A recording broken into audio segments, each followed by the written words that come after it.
With gas prices through the roof and inflation rates through the roof and an election coming up this November, the Democrats are desperate to get this under control.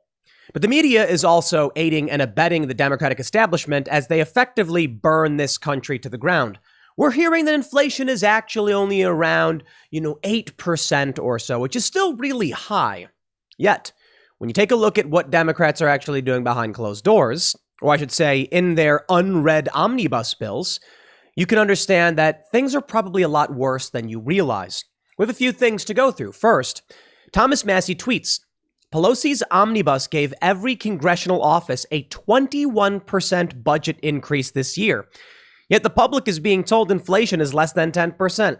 Yeah, right. Well, of course, it's fair to say, just because Pelosi is greasing the wheels for her congressional cohorts doesn't mean that the budget increase is because of inflation. It's entirely possible that Nancy Pelosi is trying to cover for inflation and then some. You can come out and tell me that maybe inflation is actually closer to 21%, which would be insane and horrifying.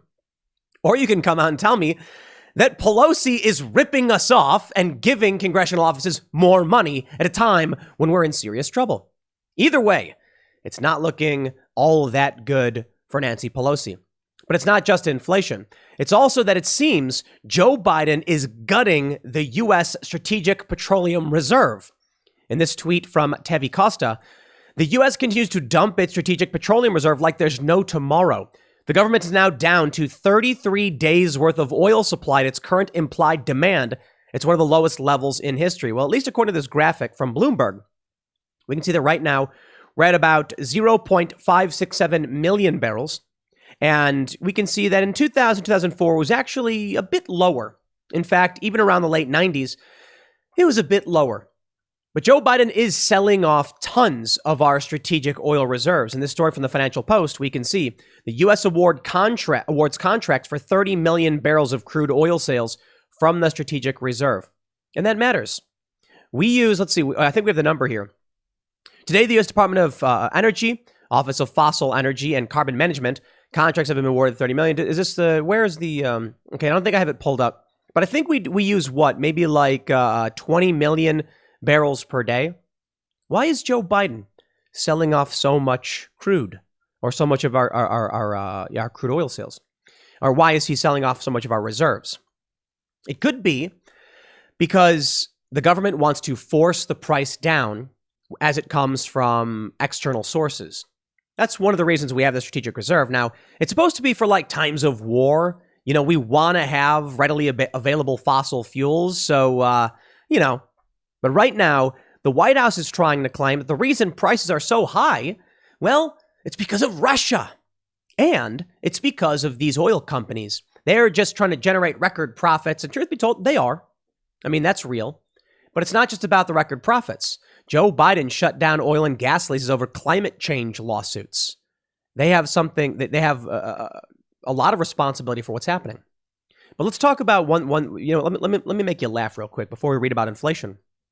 CBS News says, could the Keystone XL pipeline help lower U.S. gas prices? You think?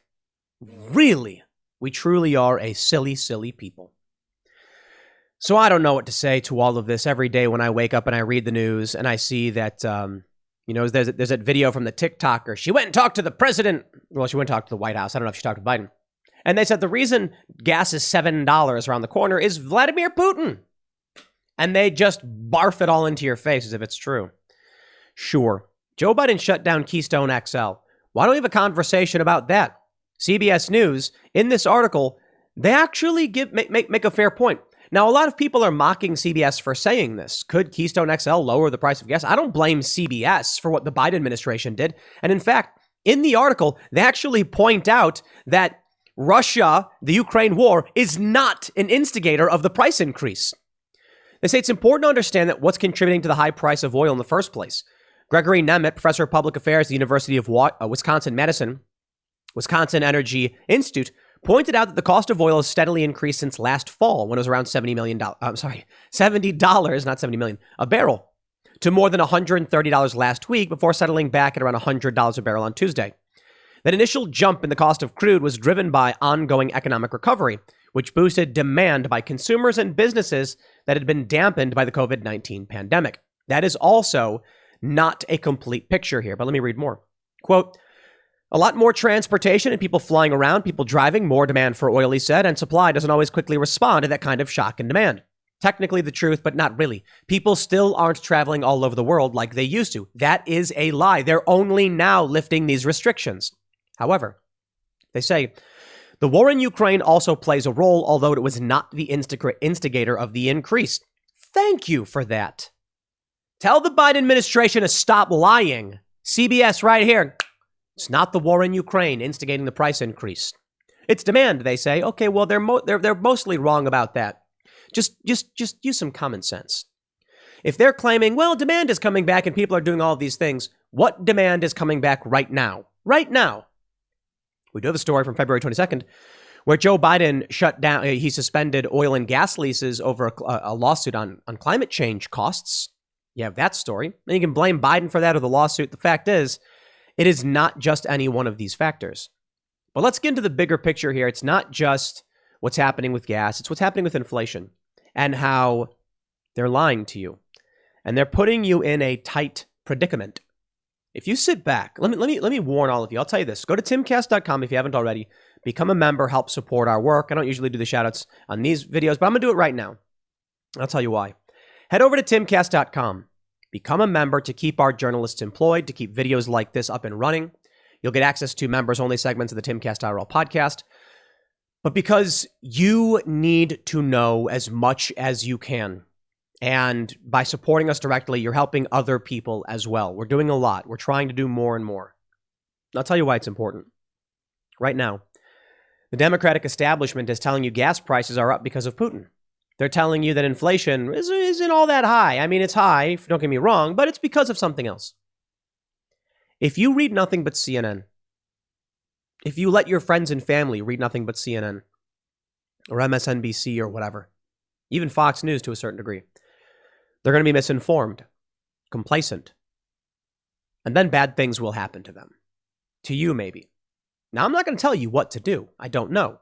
I can tell you, isn't it interesting? The Fed just raised interest rates for the first time in 3 years, and that's not all. If you're not super into the details of economics, the basic theory here is that lower interest rates gives people more money to spend. But if too much money is circulating, being spent at one time, it can lead to the devaluation of said currency or cause prices to increase because businesses know their customers are flush with cash. Raising interest rates is a way of limiting people's borrowing power for loans. That means they're making it harder for you to spend your money. Officials are concerned because the rate of inflation is double or triple what they thought it would be back in December. And our overall GDP, the totality of what we produce as a nation, is looking like it won't even meet 75% of their 4% growth forecast at the beginning of the year.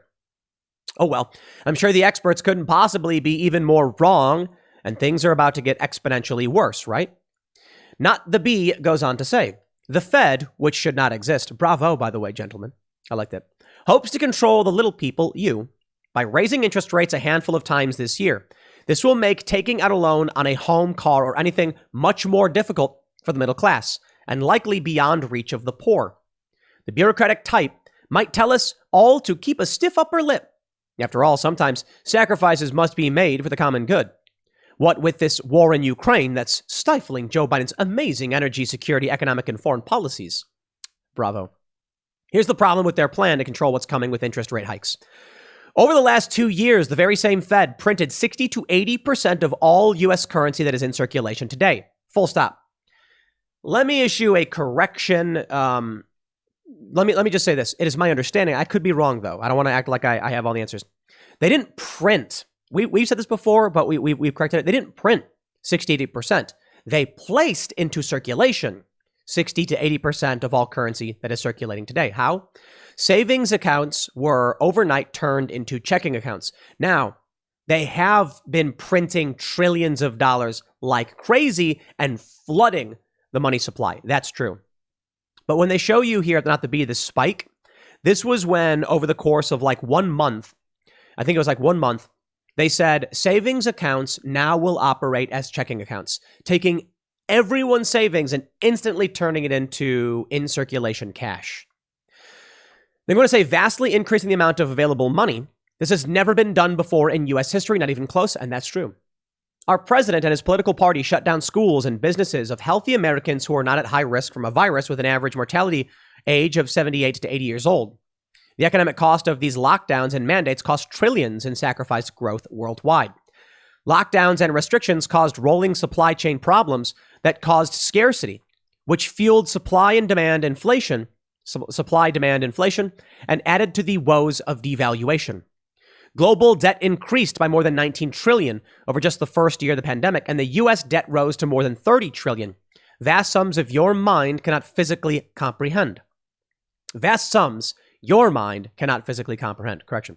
To put in perspective, if you were an American making $40,000 a year, this would be a loan of $300,000 that you have added $100,000 to over the last 5 years. The president's energy policies have turned the U.S. from the largest producer and a net exporter of oil and gas into an importer, meaning we have to ship dirty oil from Russia and Saudi Arabia. Remember that the next time there's an oceanic oil spill. Red tape makes it extremely hard and expensive to drill here, even with the leases that are available.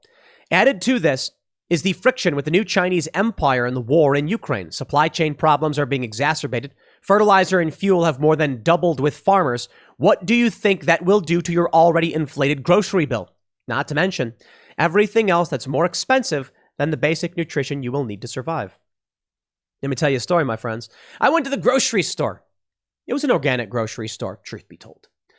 And so it's a little bit more expensive, but still many of the same products. You know, when we get our Driscoll's berries, they're a little bit fresher at our organic produce store as opposed to from the general supermarket. But for the most part, comparable pricing.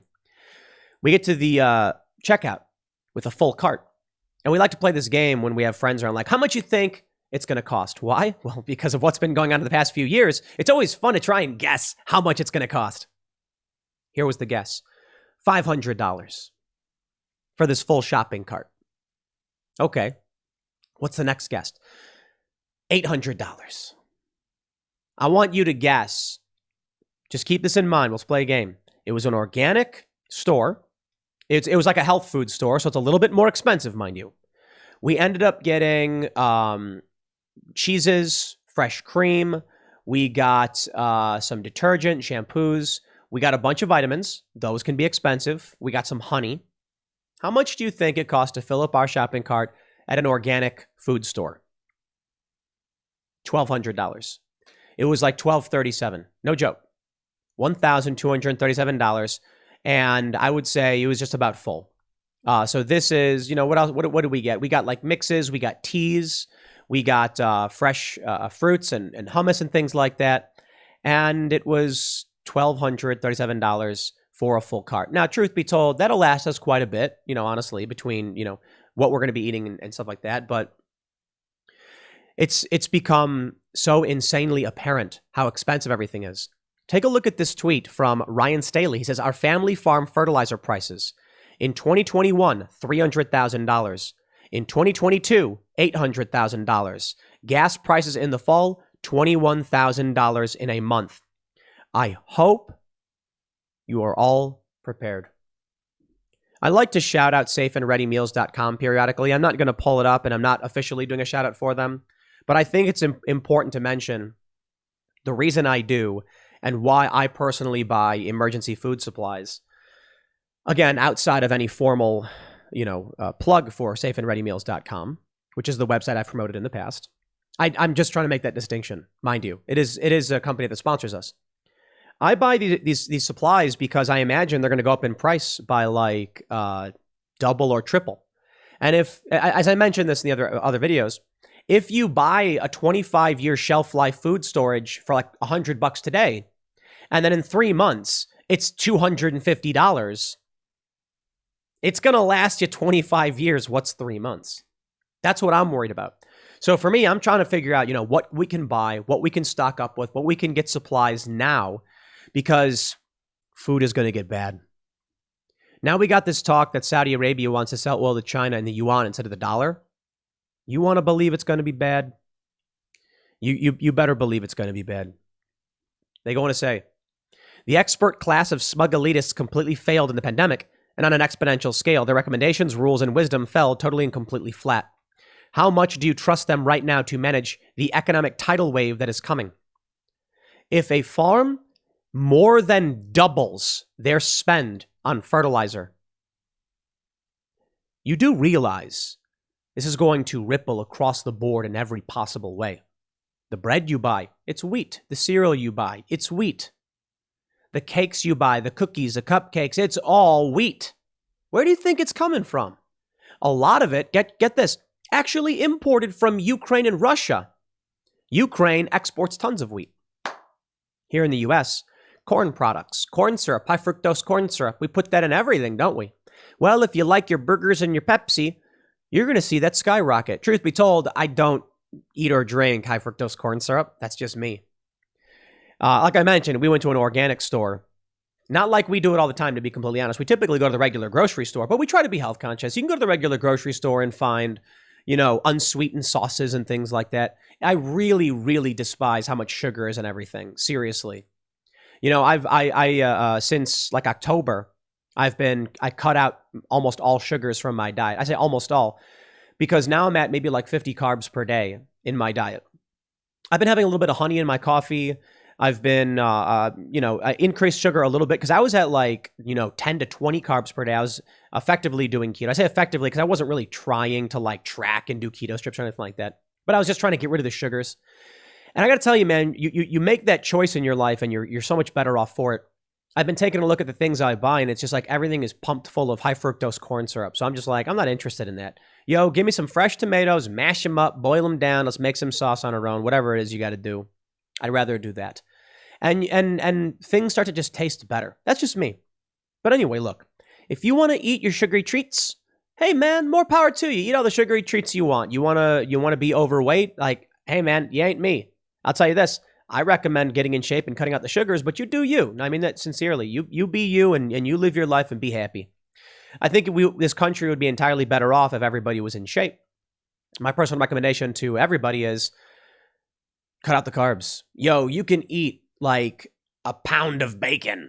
You actually do this. I'm not gonna don't actually eat a pound of bacon. I'm exaggerating, but you could I look at the sugary, stuff we have in the snack box, and it's like 400 calories. What were we looking at? I was looking at what was it? Raisinets. That's what it was. Raisinets. We went to the movies to go see the Batman. Raisinets, one box, 440 calories. Man, that's crazy.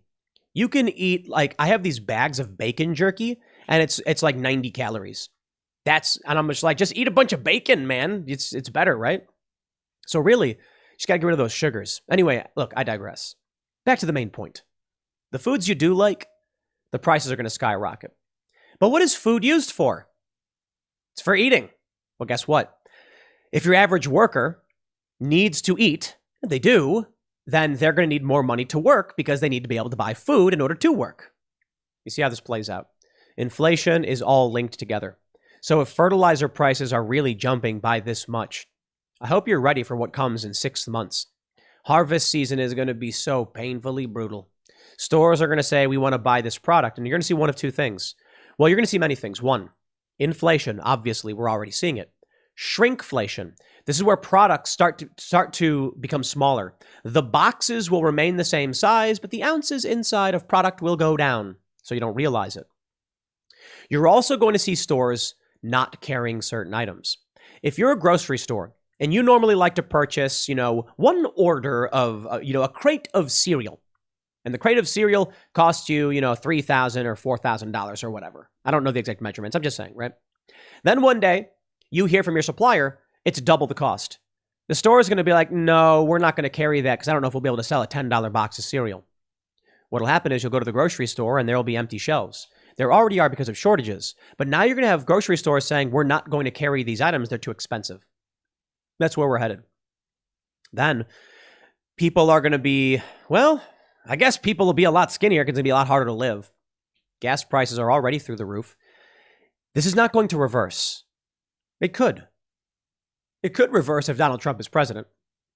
The Democrats seemingly have no interest in fixing this problem.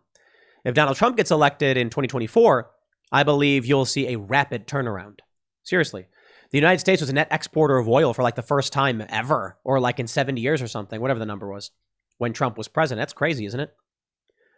We could start producing oil, bring industry back to this country, and be more self-reliant. That will result in some price increases. It absolutely will. But it will also result in stability within the country. I think it'd be a good thing.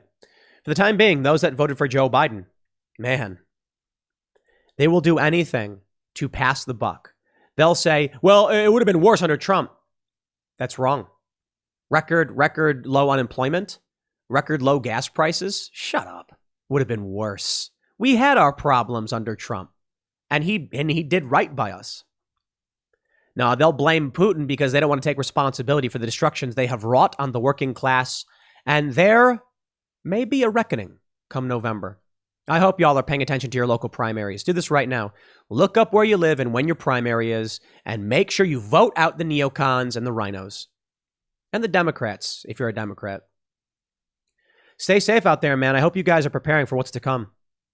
I'll leave it there. Next segment's coming up at 4 p.m. over at youtube.com/Timcast. Thanks for hanging out, and I'll see you all then.